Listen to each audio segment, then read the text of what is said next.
Olá, sejam todos bem-vindos ao podcast Cardum, o seu podcast de cordados.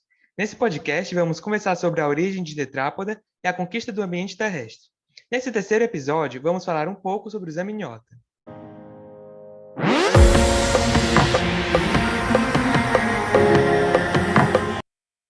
Podemos começar falando que os amniotas são tetrápodes mais derivados do que os dos grupos já discutidos anteriormente. Eles também se incluem a maioria dos tetrápodes vivos atualmente, e o nome amniota se refere ao ovo amniótico, o qual representa uma das características mais óbvias na distinção entre amniotas e anfíbios atuais. E eles apareceram, de certa forma, mais tardiamente no registro fóssil do que os primeiros tetrápodes do Devoniano. Mas parece que eles se estabeleceram na última radiação dos tetrápodes, não amniotas. Embora eles fossem uma parte menor da fauna do Carbonífero, sua grande radiação inicial ocorreu no Permiano. Isso mesmo.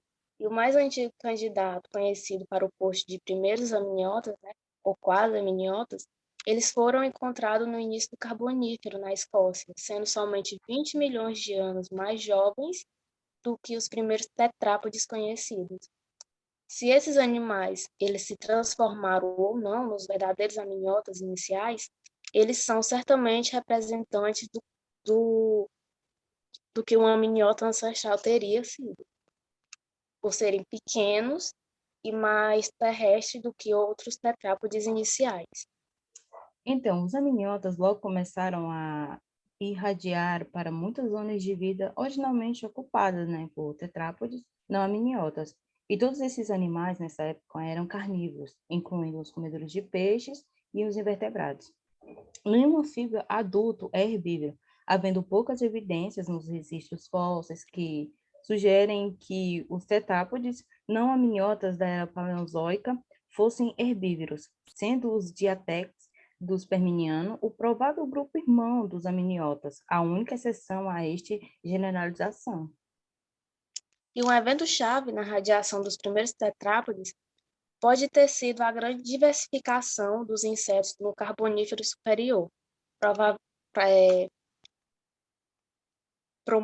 provalecendo uma resposta à crescente quantidade e diversidade da vegetação terrestre. Provavelmente, pela primeira vez na história evolutiva, o suprimento de comida era adequado para suprir a fauna de diversa de predadores vertebrados terrestres.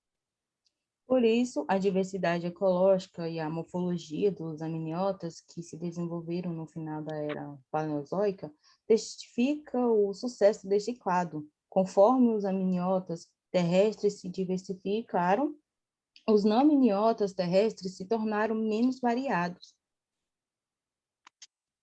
Cabe ressaltar que os tetrápodes terrestres não amniotas atingiram seu pico no início do Perminiano, e os grupos que sobreviveram ao longo do Triássico era composto por uma forma achatada e eles eram totalmente aquáticos.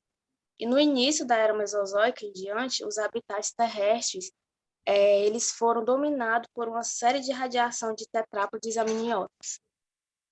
Agora, falando sobre as características derivadas dos amniotas, tradicionalmente eles são distinguidos pelo ovo amniótico e pelo tegumento à prova d'água. O ovo é um bom caráter, mas a permeabilidade de pele nem tanto. O ovo amniótico é característico das tartarugas e dos leptossauros, como os lagartos e seus parentes, os crocodilos, das aves e dos monotremados, que são mamíferos que botam ovos. E o ovo amniótico é um impressionante exemplo de complexidade biológica, né? A casca dele ele pode ser flexível e composta por aspecto de couro, como é um exemplo de algumas espécies de ovos, de algumas espécies de lagarto e de tartarugas, e também ela pode ser calcificada e rígida, como um exemplo de ovos de alguns outros espécies de lagarto, crocodilo e ave. Isso fazendo com que ele se fortaleça e tenha uma proteção mecânica, enquanto a, enquanto é porosa, o suficiente para permitir o movimento de gases respiratórios e do vapor da água. Mas como e o porquê o amniótico evoluiu? Pois é, ele não é essencial para a vida na Terra, pois muitas espécies de anfíbios atuais, alguns peixes e muitos invertebrados, eles botam ovo não amniótico, que se desenvolve muito bem na Terra. Tendo ovos amnióticos como não amnióticos, eles devem ter uma condição de umidade relativa para evitar dissecação de ambos os tipos de ovos e são normalmente enterrados no solo ou depositados sobre rochas e troncos. Mas a gente tem uma exceção que é das aves, né? Que elas não se adequam à generalização. Enquanto todos os vertebrados apresentam uma membrana extraembrionária ou membranas, circundando o saco vitélico, os amniotas têm três membranas extraembrionárias adicionais: o córeo, o ânio e o halatoide. Verdade. Além do ovo amniótico, a membrana embrionária, que contribui para a placenta de alguns mamíferos, são homólogas a certas membranas do ovo, né? Inclusive, assume-se que o ovo amniótico ele tenha sido o modo reprodutivo dos diaspicídeos, né, na era mesozoica, sendo relativamente comum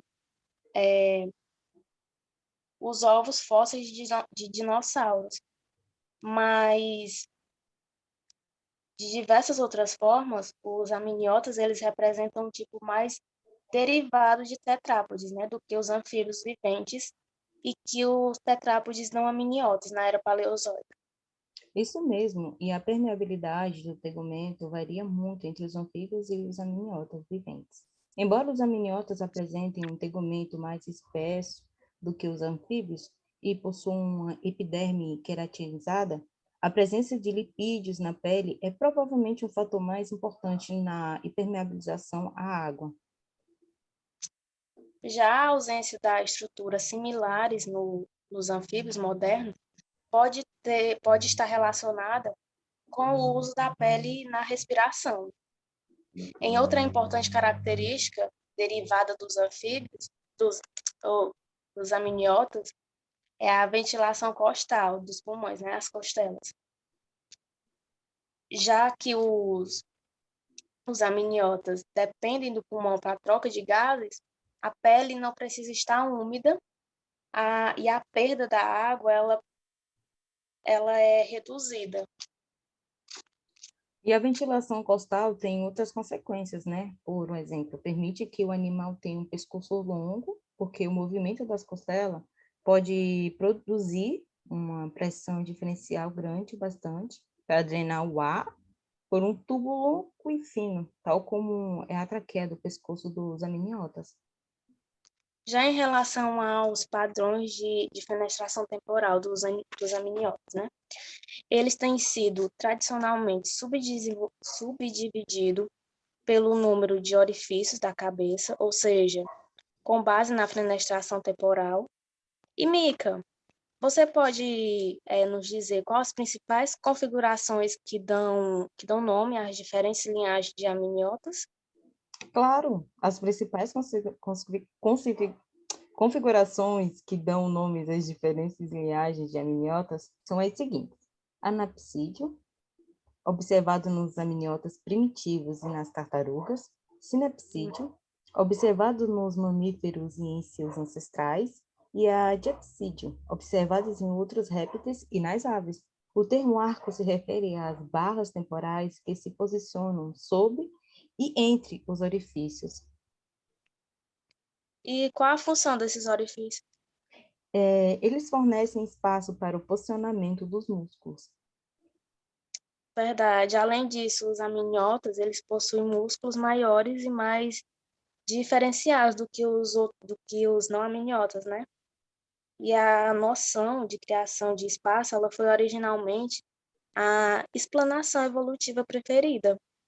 Porém, somente um orifício grande permitirá a passagem de um grande músculo Então, qual seria a vantagem para um animal de possuir um orifício inicial pequeno? E por que nenhum não-amniota desenvolveu a fenestração temporal? Um estudioso sugeriu que a chave para a evolução das fenestras temporais está na alteração da complexidade e da orientação dos músculos mandibulares, os adutores. Verdade. Além de tudo isso, desenvolvimentos evolutivos posteriores incluíram o aumento do orifício relacionado, né, à alteração estrutural do crânio para reduzir o estresse sobre o crânio decorrido de orientação de 90 graus com relação ao osso de fixação, que é relacionado com o adutor mandibular da parte interna do crânio, com o músculo passando pelos mesmos e se ligando ao topo do crânio, como acontece com os amniotas viventes.